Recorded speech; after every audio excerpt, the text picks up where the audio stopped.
The giant space station floated in the darkness between stars.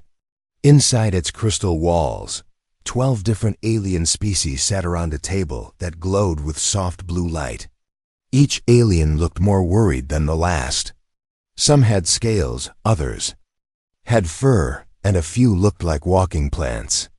But they all shared the same expression of fear. Counselor HFY stood up on his 4 thin legs. His crystal body caught the light and threw rainbows across the room. When he spoke, his voice sounded like wind chimes in a storm. "We are losing," he said.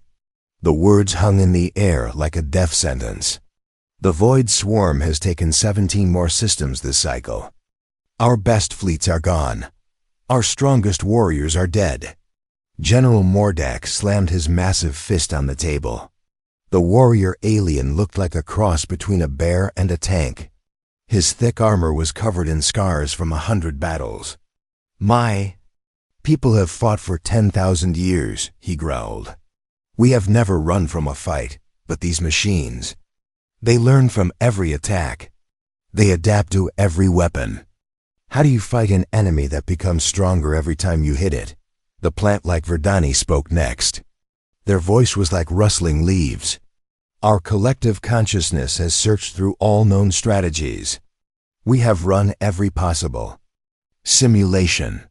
The mathematical probability of victory is 0.001%. Around the table, other aliens nodded sadly. The crystalline Zeltharians had tried using pure logic. The gas cloud Nephrites had used their ancient wisdom. The insect-like Chithan had swarmed the enemy with millions of fighters. Nothing worked. The Void Swarm kept growing, kept consuming, kept turning everything it touched into more of itself. "Perhaps," whispered Counselor Vexara, her tentacles curling with anxiety, "it is time to consider evacuation to the far rim. We could preserve some of our people and abandon billions." HFY's crystal body flickered with anger. There must be another way. Old Sage Komuth spoke for the first time. The ancient being looked like a walking tree made of metal and starlight. "In my studies of the outer regions, I have heard whispers of a species. A young race that evolved on what they call a death world. A planet so dangerous that only the strongest survive." The other aliens looked at each other. Most species in the galaxy came from safe worlds with gentle climates. The idea of an entire planet being deadly was hard to understand. What makes their world so dangerous? "Ask General Mordak. Everything," Komuth replied. "Storms that can level cities, earthquakes that split continents, animals that hunt in packs, diseases that spread like fire, weather that changes from burning heat to freezing cold. And somehow, this species not only survived, but thrived in such conditions." "What are they called?" HFY asked. "They call themselves humans." Far across the galaxy, Captain Jake Morrison was having a very normal day.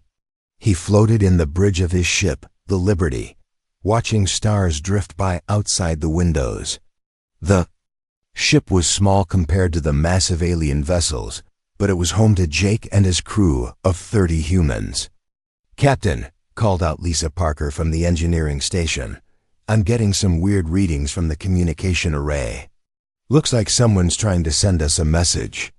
Jake pushed off from the wall and floated over to her station. Lisa was one of the best engineers he'd ever worked with.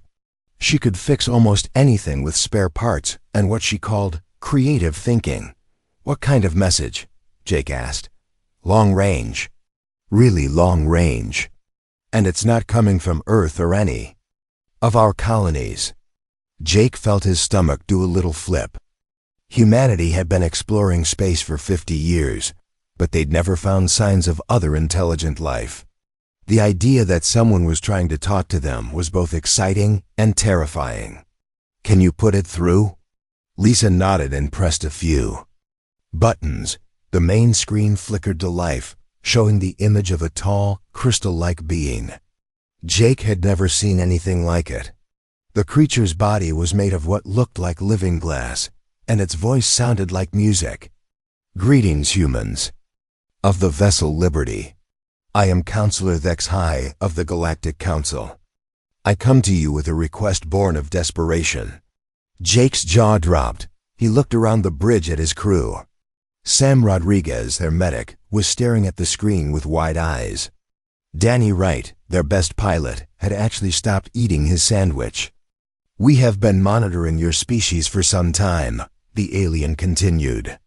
Your world is classified as what we call a Class 12 death world. Such planets are extremely rare.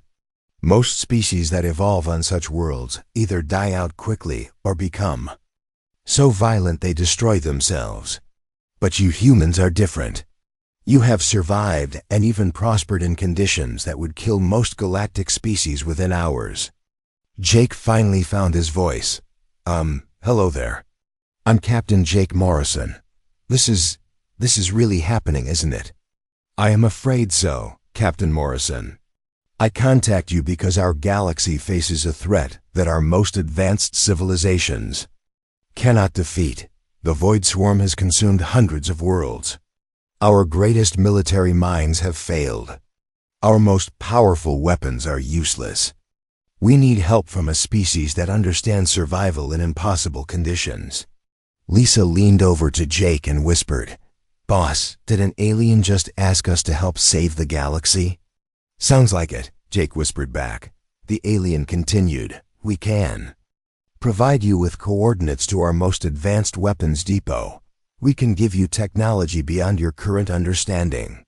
But we need humans who can think in ways that our logical minds cannot. We need the kind of creative chaos that only a Death World species can provide." Jake looked at his crew. They were good people, but they were explorers, not warriors.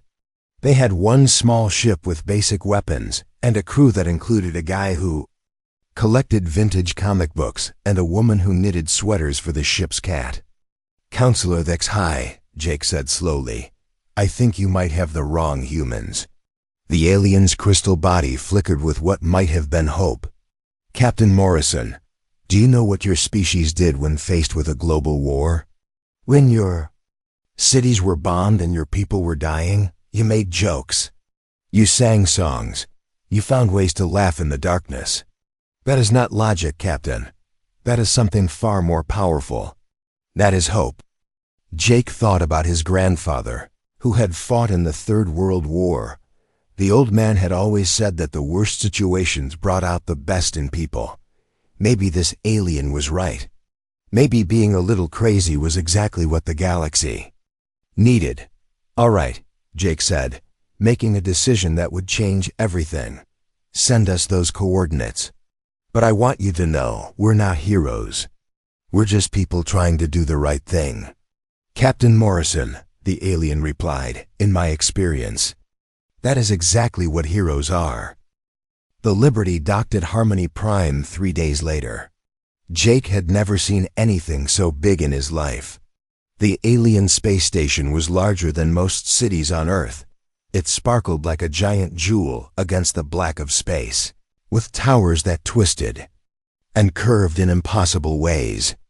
"Holy cow," Danny Wright whispered as he piloted their small ship through the docking bay. "Look at the size of those other ships. That one over there looks like it could eat our entire fleet for breakfast." Jake nodded. The alien vessels were massive and sleek, covered in smooth curves and glowing lights. Compared to them, the Liberty looked like a tin can with engines stuck on the back dot. As soon as they stepped off their ship, Jake knew they were in trouble. The docking bay was full of aliens wearing what looked like full spacesuits with breathing equipment and protective gear. The air itself seemed to shimmer with some kind of cleaning field. "Captain Morrison," a voice called out. Counselor HFY approached them, his crystal body now enclosed in a transparent protective shell. "Welcome to Harmony Prime. Please forgive the precautions. This station maintains a sterile environment to protect all species from contamination." Jake looked down at himself. He was wearing a simple uniform and breathing the station's air without any problems. Lisa was already pulling out some kind of scanner and taking readings. Sam had taken off his jacket and was rolling up his sleeves, like he was getting ready to work. Contamination? Jake asked. Your species carries biological agents that could be dangerous to others, HFY explained. Your world is so hostile that you have developed immunity to toxins that would kill most galactic citizens. We must be careful. Dr. Amanda Foster, their science officer, laughed and picked up a small container from a nearby workbench. Several aliens backed away in alarm. This stuff, she said, looking at the warning labels. It's just basic industrial cleaner. We use stronger stuff to wash our dishes back home. The aliens looked shocked. General Mordak approached slowly, his massive armor making heavy footsteps on the metal floor.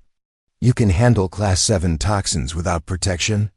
Is that what this is? Amanda asked, opening the container and sniffing it. Smells like lemon cleaner my mom used in the kitchen. Jake watched as several aliens actually fainted. Others started talking rapidly into communication devices, probably reporting what they had just seen. Perhaps, HFY said nervously. We should proceed to the briefing room. The briefing room was huge, with walls made of some kind of living metal that shifted colors as they walked. In the center was a three-dimensional display showing a map of the galaxy. Large red areas marked where the Void Swarm had taken control. The enemy appeared 3 cycles ago, General Mordak began. They came from the dark space between galaxies. At first, we thought they were just another species seeking new worlds, but they were different. The display changed to show footage of the first battles. Jake watched massive alien warships firing weapons that could destroy planets. The beams of energy struck strange, dark ships that looked like they were made from twisted metal and machinery. They adapt, HFY explained. Every weapon we use against them, they learn to counter. Every tactic we employ, they develop a defense for. They are perfect learning machines. The footage showed alien fleets being systematically destroyed. Ships that had survived for thousands of years were torn apart in minutes. The enemy vessels moved with mechanical precision, never making mistakes, always choosing the most efficient way to win. They convert everything they defeat, General Mordak continued. Destroyed ships become new enemy vessels. Captured worlds become factory planets. Even our fallen soldiers are turned into mechanical warriors that fight against us. Jake and his crew watched in silence as the display showed world after world falling to the dark swarm. Cities that had stood for millions of years were torn down and rebuilt as machine factories. Entire species were erased from existence. We have tried everything, said Dr. Vexara, her tentacles writhing with frustration. Our greatest strategists have developed thousands of battle plans. Our most advanced computers have run every possible simulation. Nothing works. The swarm is too efficient, too logical, too perfect. Lisa raised her hand. Can I ask a stupid question? The aliens looked at her with interest. The concept of a stupid question didn't translate well to most of their languages. You keep saying they're logical and efficient, Lisa said. But what happens when you do something that doesn't make sense? Something random or crazy? We do not understand, HFY replied. Danny laughed. She means, what if you did something that wasn't logical? Something that didn't follow the rules?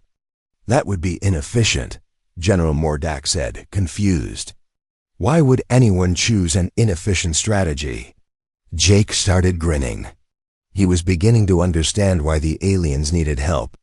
Because sometimes the best way to win isn't the smartest way. Sometimes you have to be willing to do something stupid. But that makes no sense, Dr. Vexar protested. Exactly, Sam said, joining the conversation. Back home, we have a saying, if you can't beat them with skill, confuse them with nonsense. The aliens looked at each other with what might have been horror. The idea of deliberately choosing an inferior strategy was completely foreign to them. Amanda pulled up some of the battle footage again. Look at how they move, she said.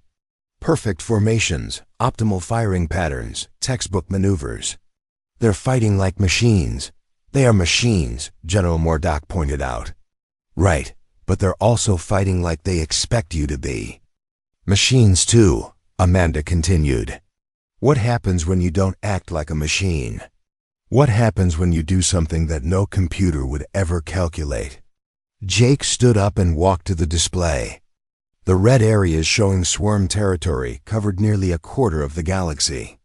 Billions of people were already dead, and billions more would follow if nothing changed.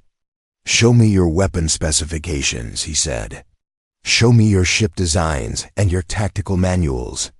For the next several hours, the aliens shared their military knowledge. Jake and his crew studied everything from planet-killing weapons to reality-warping technology. The aliens had tools that could reshape matter at the atomic level and weapons that could make stars explode. This is all amazing, Jake said finally, but you're all thinking too hard. What do you mean? Vexhai asked. You're trying to outthink a computer. You're trying to be more logical than a machine. But that's like trying to outswim a fish or outfly a bird, Lisa nodded. What we need to do is make them think so hard their heads explode. Machines do not have heads, General Mordock said seriously. It's a figure of speech, Lisa explained. We mean we need to give them problems they can't solve. We need to break their programming by being completely unpredictable. Jake looked at his small crew. They were just regular people from a small planet in the middle of nowhere. But they had something the most advanced civilizations in the galaxy didn't have. They had learned to survive in a world that tried to kill them every single day. All right, Jake said, give us access to your weapons. Give us some ships that can fly fast and hit hard. But most importantly, don't ask us to explain what we're going to do. Because honestly, we're making it up as we go along. The aliens looked terrified.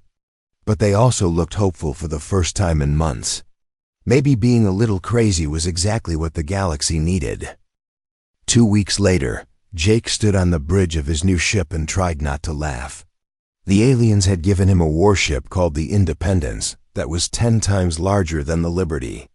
It had weapons that could crack moons and shields that could stop almost anything. But right now, it was painted bright pink with yellow stripes. Lisa, remind me why we painted our ship to look like a birthday cake? Jake asked. Lisa grinned from her engineering station. Because the swarm analyzes everything based on threat assessment. A bright pink ship doesn't compute as dangerous in their programming. It'll confuse them for at least 30 seconds. 30 seconds doesn't sound like much. 30 seconds is forever in a space battle, boss. Jake looked at his small fleet.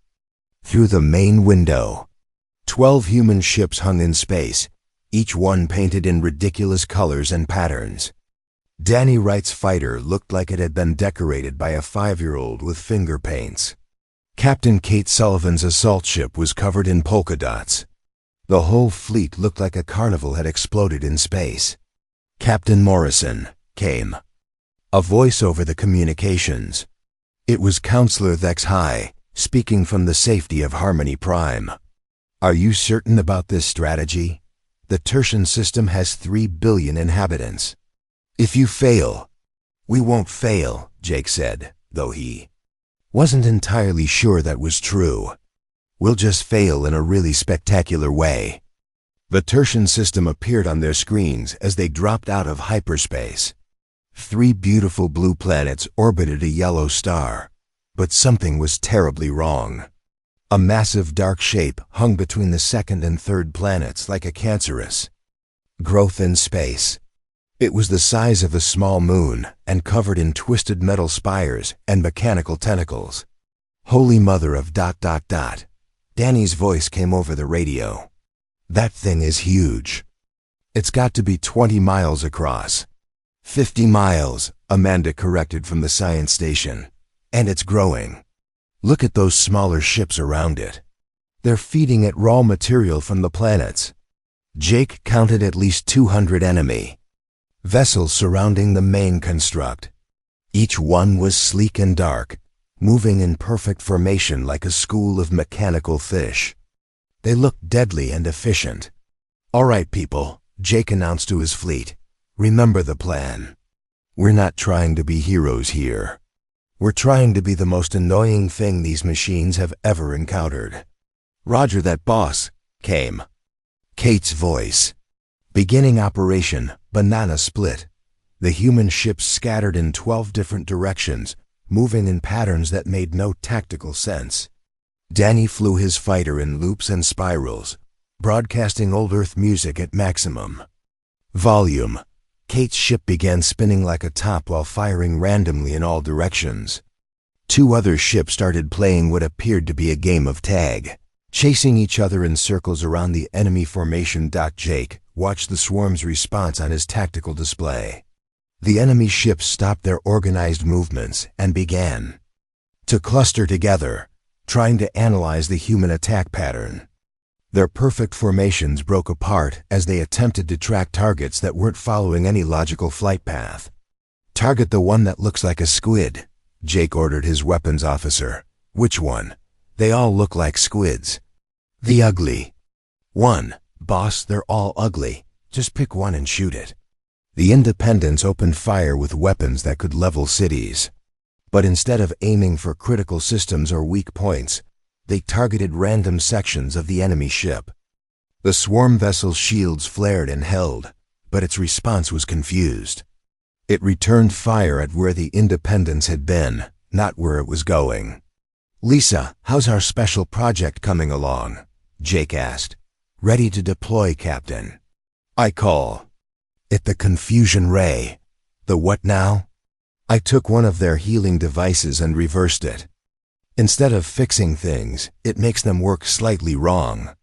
Not broken, just ... weird." Jake stared at her. "You turned a medical device into a weapon that makes things annoying?" "Exactly. Watch this." A beam of soft blue light shot from the Independents and struck one of the swarm ships. For a moment, nothing happened. Then the enemy vessel began moving in a strange wobbling pattern, like it was drunk. Its weapons fired, but the shots went wild, missing everything by just a few degrees. "It's trying to fly straight," Amanda reported, "but all its navigation systems are off by exactly 3%. Not enough to crash, but enough to drive it crazy." Across the battle, similar chaos was erupting. Sam had modified his medical scanner to broadcast healing signals that convinced swarm ships they were sick. The machines kept running self-diagnostics instead of fighting. Rick Barnes was using his ship's tractor beam to play catch with enemy missiles, throwing them back at their own fleet. But the real confusion started when Danny Wright began his special attack. He flew his fighter directly at the main swarm construct while broadcasting his little sister's piano recital from last Christmas. The recording was of an 8-year-old girl trying to play classical music and failing badly. "What is he doing?" Vexhi's voice crackled over the radio from Harmony Prime. "Psychological warfare," Jake replied. "We're trying to break their minds, but they're machines. They don't have minds to break. Everything has a mind if you hit it with enough stupidity." The main swarm construct began to change. Its mechanical tentacles stopped their smooth movements and started twitching. Lights flickered across its surface in patterns that didn't match any known computer language. Several of its smaller escort ships actually stopped fighting entirely and began transmitting what sounded like error messages. "Boss," Lisa called out, "I'm reading massive computational overload in their main processing center. I think it's trying to understand why a small human child is so bad at playing piano, and it's concluding that this must be some kind of advanced psychological attack and trying to counter it by composing better music." Jake blinked. "It's what?" "The Swarm Collective is now writing a symphony, a really bad symphony. It's using 12% of its processing power to try to outcompose an 8-year-old. The battle turned into something that no military academy in the galaxy would ever teach. Human ships flew in patterns based on their pets' favorite sleeping positions. They fired weapons in rhythms that matched pop songs from Earth. They used communication jamming devices to broadcast cooking shows and sports commentary. The swarm, designed to adapt to any logical military strategy, began to malfunction.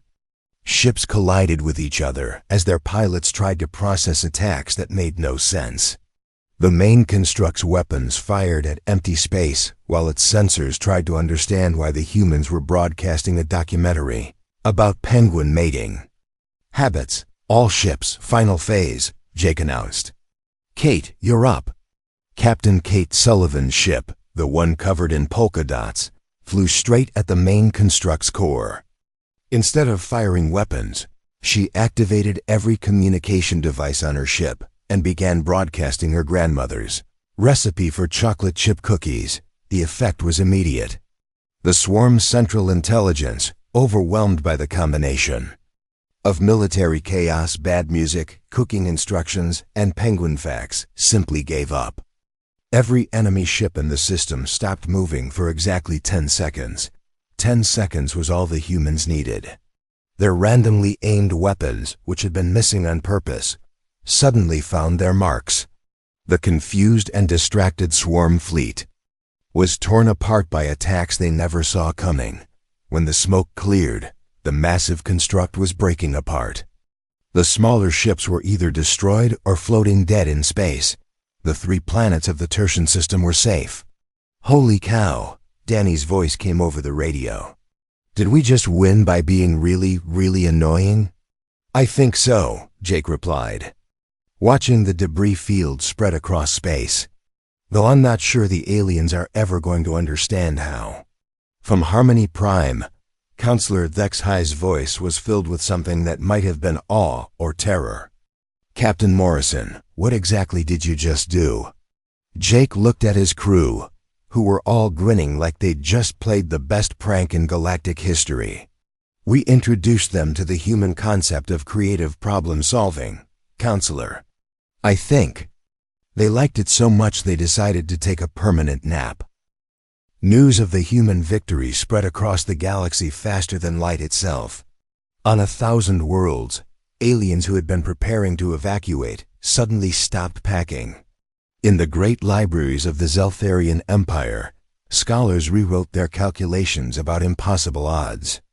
Even the ancient Nephrites, who had seen the rise and fall of civilizations, admitted they had never witnessed anything quite like what the humans had done. Jake stood in the command center of Harmony Prime, watching reports flood in from across the galaxy. The main display showed a map with hundreds of green dots representing worlds that wanted human help. Red warnings marked swarm positions that were acting strangely, as if the machines were confused about what had happened at Tertian. Captain Morrison, Counselor Thexhi approached with what Jake had learned was excitement among his crystal people. We have received requests for assistance from 47 different systems. The Krathan War Council wishes to learn your tactics. The Verdani Collective wants to understand your chaos theory. Even the isolationist Keth have broken their silence to ask about human military philosophy. Jake rubbed his forehead. 3 weeks ago, he had been a simple explorer mapping empty star systems. Now he was apparently the galaxy's leading expert on fighting impossible wars. The thing is, Jake said, we don't really have a philosophy. We just do whatever seems like it might work and hope for the best. The alien looked confused. But surely you must have strategic doctrines, training manuals, academic theories about warfare? Well, we do have a saying back home. If it's stupid, but it works, it's not stupid. Thexhi's crystal body flickered as he tried to process this. That is not a military doctrine, Captain. That is barely even logic. Exactly, Jake grinned. That's what makes it work. Lisa ran up to them, carrying a datapad and looking excited. Boss, you need to see this. The aliens want us to teach them how to fight like us. They're offering to build us a whole fleet and give us technology we can't even pronounce. What kind of technology? The good kind. Faster ships, bigger guns, and something called a reality adjuster that I really want to take apart and see how it works. Jake looked at the map again. The red areas marking swarm territory hadn't grown in the past week. For the first time since the invasion began, the enemy had stopped expanding, but Jake knew that wouldn't last long. The machines would adapt eventually. They always did. All right, he decided. Let's build a proper fleet, but we do this our way. 6 months later, Jake commanded a battle group that would have made his old crew laugh. The human fleet had grown to over 200 ships, but they still looked like they had been designed by people who had never heard of military regulations. Some ships were painted like flowers. Others had cartoon characters on their hulls. One destroyer was covered in pictures of cats wearing tiny hats, but the crews were different now. Alongside the humans were aliens who had volunteered to learn the Deathworlder way of fighting. Jake watched a group of Zeltharian engineers working, with Lisa to modify a gravity weapon so it would make enemy ships dizzy instead of destroying them. Nearby, some Krathan warriors were learning from Sam how to use medical supplies as psychological weapons. The key thing to remember, Sam was explaining to a group of confused alien soldiers, is that healing someone who isn't hurt makes them think they were hurt. It's like telling someone they look sick. Suddenly they feel sick even if they're fine. One of the Krathan raised a massive clawed hand. But why would we want to make enemies think they are sick rather than actually making them sick? Because, Sam grinned, a sick enemy knows what's wrong and can fight back. A confused enemy doesn't know what's happening and makes mistakes. Jake shook his head and walked to the bridge where Amanda was training a group of Verdani scientists. The plant-like aliens were trying to understand human biology by studying samples of Earth bacteria. This microorganism, one Verdani said, holding up a container, it should be dead. The environment is hostile to its survival, yet it continues to function.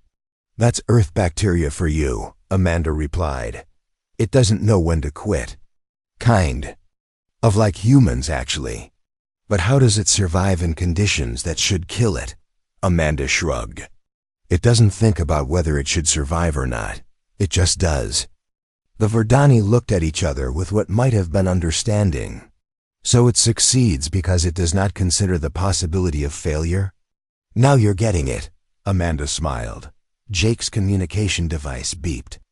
Danny's voice came through. Clearly, boss, we've got movement on the long-range sensors. Looks like our mechanical friends are finally ready for round 2. Jake looked at the tactical display. A massive swarm fleet was approaching the Helix Nebula, where 3 major trade routes intersected. If they took control of that area, they could cut off supply lines to dozens of worlds. How many ships? Jake asked. About 1,000. And boss? They're different this time. Looks like they've been making modifications. Jake nodded. He had expected this. The swarm learned from every encounter. They would have spent the last 6 months trying to understand what humans had done to them and developing counters for it. All ships, prepare for deployment, Jake announced to his fleet. This is going to be interesting. The human-alien fleet jumped to hyperspace, leaving behind Harmony Prime and heading toward what would become the largest space battle in galactic history. As they traveled through the strange realm between normal space, Jake gathered his senior officers for a final briefing. They know about our tricks now, he told the mixed group of humans and aliens. They'll be ready for random movement patterns and weird broadcasts. They've probably developed filters for our psychological attacks and shields against our confusion weapons. So what do we do? Asked Captain Kate Sullivan. Jake looked around the room at the faces watching him. Humans who had signed up to explore the unknown. Aliens who had volunteered to learn impossible tactics from a species they barely understood. All of them willing to fly into almost certain death because someone had to try. We do what humans do best, Jake said. We adapt. If our old tricks don't work, we'll come up with new ones.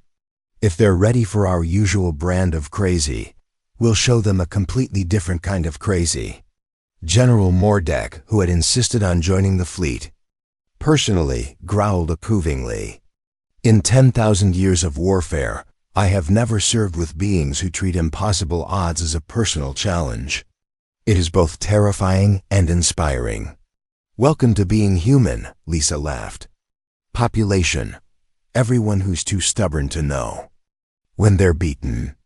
As the fleet prepared to drop out of hyperspace and face the largest swarm force ever assembled, Jake felt the familiar mixture of fear and excitement that came before every impossible mission.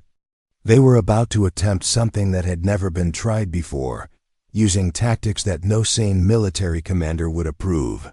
With a battle plan that changed every 5 minutes. In other words, it was going to be a perfectly normal Tuesday for the human Space Force. All ships, Jake announced as the stars began to reappear outside their windows. Remember the golden rule: if you're not having fun, you're doing it wrong. The battle for the Helix Nebula was about to begin. The Helix Nebula looked like a giant eye staring out from the darkness of space. Swirling clouds of gas and dust created beautiful colors that had inspired poets across the galaxy for millions of years. But now, something terrible sat in the center of that cosmic eye. The Void Swarm had built their largest construct yet. It was bigger than a planet, a writhing mass of dark metal and twisted machinery that pulsed with evil light. Around it, 1,000 enemy ships moved in perfect formation, creating geometric patterns that hurt to look at. Well, Danny said over the radio, that's new. Jake had to agree. The swarm had changed. Their ships no longer looked like the sleek, efficient machines from before. Now they were covered in spikes and strange symbols. Some had what looked like faces carved into their hulls. Others trailed dark energy like smoke. They're trying to scare us, Amanda observed from her science station. Look at those psychological warfare modifications. They've added features designed to create fear and despair in organic minds. So they learned about psychological warfare from our last fight, Lisa said. And now they're trying to use it against us. Jake smiled. Too bad they don't understand the first rule of scaring humans. What's that? Asked General Mordek, who was commanding a squadron of Krathan heavy cruisers. The scarier you try to look, the more we want to poke you with a stick to see what happens. The human-alien fleet spread out as they approached the enemy. 200 ships against 1,000. On paper, it should have been a massacre. But Jake had stopped believing in what things looked like on paper a long time ago. All ships, begin Operation Ridiculous. Jake announced what happened next would be talked about in military academies for the next 1,000 years. Though most professors would refuse to believe it was real, the human ships began broadcasting every annoying song they could find. Not scary music or battle hymns, but children's songs about wheels on buses and old MacDonald's farm. The alien ships that had learned from humans started transmitting their own cultural equivalents. The Verdani broadcast growing songs that made plants happy. The Krathan played victory chants that were completely inappropriate for the situation, but the real surprise came when Captain Kate Sullivan's ship fired the first shot. Instead of using the massive weapons the aliens had given them, she launched something that looked like a giant party balloon filled with glitter. The balloon drifted slowly toward the nearest swarm ship, which fired at it with enough energy to vaporize a city. The balloon popped, covering the enemy vessel in sparkling, rainbow-colored dust that stuck to everything. Kate, Jake called over the radio, please tell me that glitter isn't just for decoration. Of course not, boss.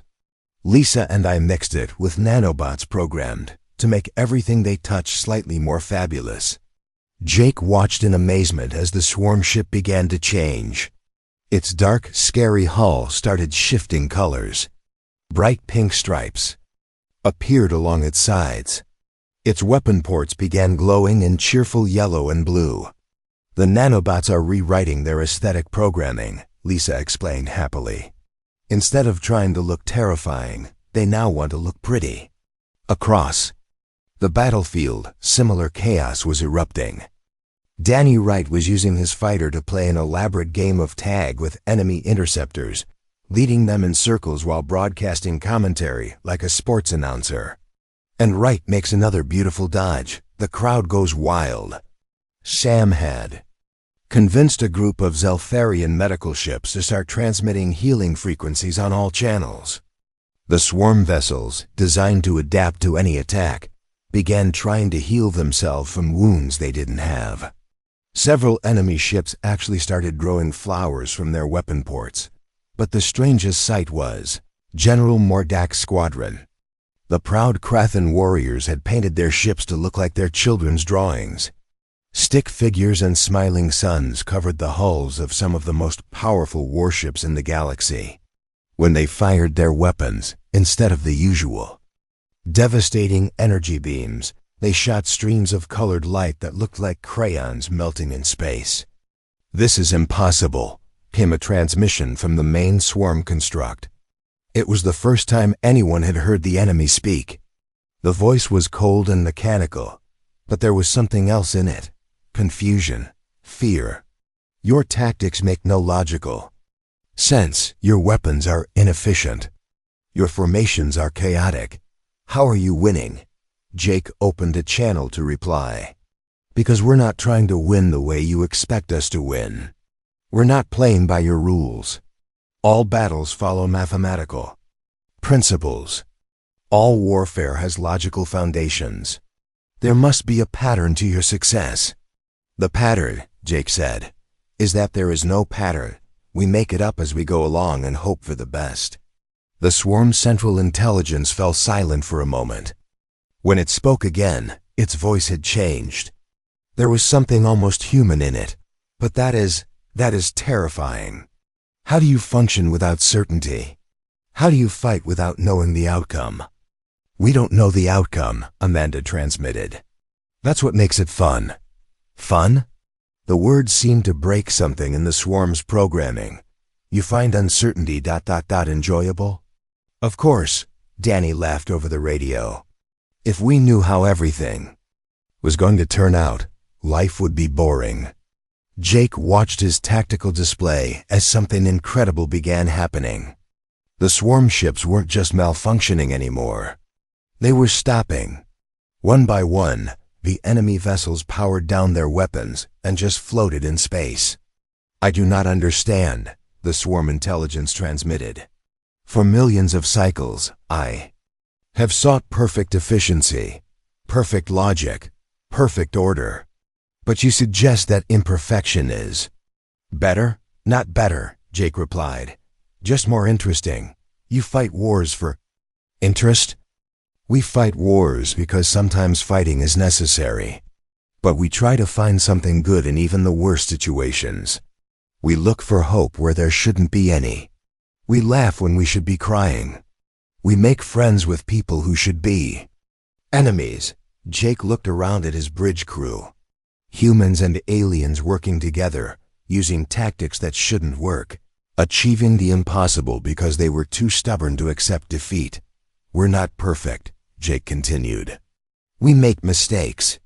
We do stupid things. We fail more often than we succeed. But we keep trying anyway, because the trying is what matters."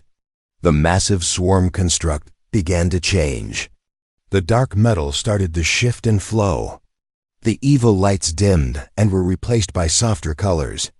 The twisted spires reformed into something almost beautiful. "I have been fighting for so long," the swarm intelligence said, and now its voice definitely sounded human. "I had forgotten why I began. I had forgotten that existence could be about more than just surviving." "So what happens now?" Jake asked. "Now," the voice replied, "I would like to learn what you call fun. Would you teach me?" Jake looked at his crew and saw them all grinning. Even General Mordak was showing his teeth in what passed for a Krathan. "Smile, sure," Jake said. "But fair warning, we're probably going to start with something really stupid." "I find," the former swarm intelligence replied, I am looking forward to that." 6 months later, Jake sat in his favorite chair on the Liberty, watching the sunset through the window of his quarters. They were orbiting Earth, finally home after the strangest year of his life. In the distance, he could see construction ships working alongside swarm vessels to build a new space station. The former enemy had turned out to be excellent engineers. Once they stopped trying to destroy everything, his communication device chimed. It was Counselor Lex High calling from the Galactic Council. "Captain Morrison," the crystal alien's voice sounded amused. "I have a request. The Andorian Republic is having trouble with some space pirates who are being too logical in their attacks. They were wondering if you could send someone to help them be more creative. In their response, Jake laughed. "Tell them we'll send Danny. He's been working on something he calls interpretive space combat. I have no idea what that means, but I'm sure it'll work." "Thank you, Captain. Oh, and there's one more thing. The Council has voted to officially designate humans as the galaxy's emergency chaos response team. Congratulations." Jake shook his head and smiled. From simple explorers to galactic heroes, to official chaos specialists, it had been quite a journey. Outside his window, Earth turned slowly in the darkness, still dangerous, still beautiful, still home to the strangest species in the galaxy. And Jake wouldn't have it any other way.